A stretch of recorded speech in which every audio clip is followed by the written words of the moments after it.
All right, welcome to The Explainer. Today, we're diving deep into Venezuela, a nation sitting on the world's largest oil reserves that somehow managed to completely collapse. And it all ends with this wild military intervention that honestly feels like something straight out of a Hollywood movie. So, this really is the central question, isn't it? I mean, how does a country that's literally sitting on more oil than Saudi Arabia just completely fall apart? It's a puzzle that really sets the stage for everything that comes next. And get this, it's not just an economic story. It turns into a full-blown geopolitical thriller that ends with this unbelievable scene: the U.S. military moving in to capture a sitting head of state. So that's exactly where we're going to jump in, right at the climax. Okay, let's start with the intervention itself. Because back in January 2026, the crisis in Venezuela just exploded onto the world stage in a way that, frankly, nobody saw coming. I mean, just look at how fast this all went down. In the early hours of January 3rd, U.S. Special Forces kick off Operation Absolute Resolve. By that afternoon, President Maduro is captured. Just a day later, he's on a plane to the U.S. to face charges. And by the 5th, his own vice president is taking over. We're talking less than 3 days. A sovereign nation's leader is just gone, removed by an outside power. It's incredible. So what was the official reason for all this? Well, the U.S. administration at the time was very careful not to call it an invasion or, an act of war. Instead, they framed it as this massive law enforcement action. The argument was, hey, we're not targeting a country here. We're targeting a criminal network that has basically hijacked the entire Venezuelan government. And this quote from the U.S. president at the time, wow. It really tells you everything you need to know about the sheer scope of this plan. See, the goal wasn't just to grab Maduro. It was for the United States to literally run Venezuela, at least for a while. That is a massive declaration of intent. We're talking about directly overseeing the entire political transition of another country. But here's the thing. For an intervention like this to even be on the table, a country has to be brought to its absolute knees first. So how did Venezuela, a nation just swimming in oil, get to that point of total ruin? I mean, the change here is just staggering. It's hard to even wrap your head around. On one hand, you had Venezuela as an oil powerhouse, one of the richest nations in Latin America. For decades, right, that oil money funded everything: infrastructure, social programs, you name it. And then there's the now, a state of almost total collapse. When the oil prices crashed and, mismanagement really took over, the whole system just broke. We're talking chronic shortages of food, medicine, a power grid so fragile that nationwide blackouts became a regular thing. Okay, this number is really at the heart of the whole economic catastrophe: 1,600,000%. That's not just inflation. That's hyperinflation on a scale that's, it's almost impossible to imagine. Basically, the government just kept printing money to pay its bills, and in doing so, made their own currency totally worthless. Think about it. Money you earned in the morning could be worth practically nothing by the afternoon. Your entire life savings? Wiped out. Gone. The very idea of money just evaporated. Now, this kind of economic implosion, it doesn't happen in a vacuum, right? It went hand in hand with a political system that was also completely falling apart, creating what was basically a full-blown democracy in crisis. And the 2024 presidential election, that was really the tipping point. So you've got the opposition candidate, Edmundo Gonzalez, who says, hey, we won. Here are the numbers to prove it. And he's got a lot of foreign governments backing him up. But on the other side, the government, which controls all the official channels, just declares the incumbent, Nicolas Maduro, the winner. All of a sudden, you have two different people claiming to be the legitimate president. The country was just fractured right down the middle, with absolutely no clear path forward. So, with its legitimacy in tatters after that election, what does the government do? It tightens its grip. Hard. Human rights groups started documenting this awful pattern of repression. People being detained for no reason, political opponents being tortured, even extrajudicial killings. Suddenly, just speaking out against the government became something that could get you killed.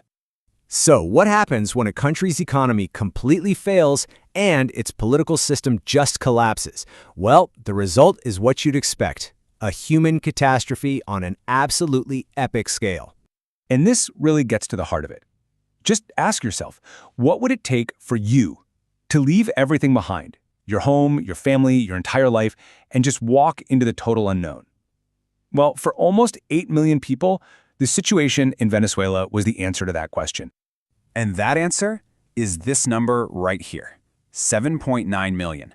That is not just a statistic. That's one of the largest human displacement crises in modern history, right up there with what we saw in Syria. And every single one of those numbers is a person, a family, a life just shattered by hunger and desperation. But here's the twist. Getting rid of Maduro, that wasn't the end of the story, not even close. It was actually the beginning of a brand new and deeply uncertain chapter with consequences that would ripple all across the globe. So instead of bringing stability, the U.S. intervention kicked off this new, incredibly chaotic reality. Maduro's vice president, Delcy Rodriguez, takes over, backed by the military. At the same time, U.S. forces are seizing control of the oil industry, the country's lifeline. And on the ground, you've got these armed pro-government militias, the colectivos, being sent out to crush any dissent. On top of all that, a media blackout is declared. It was chaos.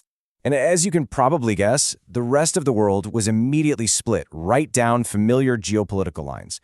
The U.S. obviously defended its actions, pointing to narco-terrorism, but its biggest rivals, Russia and China, they condemned it. They called it a flagrant violation of international law and a country's sovereignty. And then you had a whole bunch of other nations in Latin America and Europe who were just deeply concerned. They saw this as a really dangerous precedent that could just make the whole region even more unstable. So you might be asking, why? Why all this intense focus from global superpowers on this one country?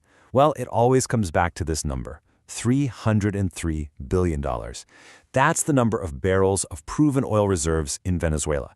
It is the largest on Earth. The fate of Venezuela is completely tied to the world's energy security, and that right there is why its crisis is everybody's business. And all of this leaves us right here with one of the toughest questions in all of international relations. When a nation completely collapses, who has the right to step in? It's a question about sovereignty, sure, but also about the responsibility to protect people from disaster. And what happens when the old rules of the world just don't seem to apply anymore? There are, as you can imagine, no easy answers. For the longest time, we thought we knew what made a country powerful, right? Big armies, massive weapons. But what if the true measure of strength today is completely invisible? That's what we're digging into, how the battle for the future isn't being fought with bombs anymore, but with bits and bytes. This is all about silicon supremacy. Think back to the Cold War. The whole game was about one thing: nuclear stockpiles. That was the equation for power. Simple. But the microchip? Man, it has completely flipped that script. The race for computational supremacy is the new arms race, and it's happening right now, whether we see it or not. Okay, so to really get this, we've got to throw out the old definition of power. Seriously, the playbook that was written during the Cold War, it's pretty much useless now. Yeah, for decades, this was it. This was the ultimate symbol of power. A nation's influence was literally measured in megatons. It was kind of terrifyingly simple, wasn't it? The more warheads you had, the more power you held. Period. But today, the game is measured in petaflops. And you're probably thinking, what on earth is a petaflop? Well, it's a mind-boggling unit of processing speed. We're talking 1 quadrillion calculations every single second. To put that into perspective, it would take you, with a calculator, over 30 million years to do what a 1 petaflop computer does in just 1 second. And this isn't just about being fast. It's about the ability to think, to predict, and to act faster than anyone else. That's the new benchmark for dominance. So if this is a new kind of conflict, where exactly is the battlefield? Well, here's the thing. You can't find it on any map. It's invisible, it's digital, and it's all around us, all the time. Let's break down what computational power really means in this context. It's not just about having a faster laptop. No. We're talking about using that incredible speed to fuel super advanced AI, to control the fire hose of information, and ultimately to make critical, strategic decisions way, way faster than your rivals can. You know, think about it this way. If you can process what's happening in the world, if you can literally process reality, predict the next move, and make your decision before your opponent even grasps the situation, you've already won. That is the ultimate strategic advantage in the 21st century. So this new power structure, it's really built on 3 main pillars. You need artificial intelligence, which is kind of like the brain of the operation. You absolutely need advanced semiconductors, the microchips. That's the muscle, the physical hardware. And then you have to have data control, because data is the fuel that makes this entire engine run. All right, so if this is a war, what are the weapons? Obviously, we're not talking about tanks and missiles. But don't be fooled. These new weapons are every bit as powerful. So here's the modern playbook. First, you use chip sanctions. You'll basically starve your opponent of the essential hardware they need. Next, you go for algorithm control. This is huge. It's about influencing the software that runs, well, everything from social media to the stock market. And finally, you aim for network dominance, controlling the physical stuff, the undersea cables and satellites that our entire digital world depends on. And we need to be crystal clear about the intent here. When you hear about new tech restrictions or trade rules, just remember this quote. These are not safety regulations. They are acts of strategic warfare designed to achieve dominance. This is all about playing offense, not defense. And all of this, the chips, the data, the algorithms, it all boils down to one massive question. Who controls the future? Because this isn't just a competition over technology. It's a fundamental fight to determine who gets to write the rulebook for our society. The stakes here, well, they couldn't be higher, because the power to control the code, that's the power to shape society itself, to set the rules for our economy, our politics, and maybe even our own perception of reality. It really makes you think. In a world that is increasingly run by software, the people who write that code are in effect becoming our new lawmakers. So that leaves us with this huge, lingering question.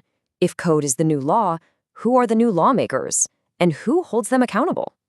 That's the challenge we all face in the age of silicon supremacy.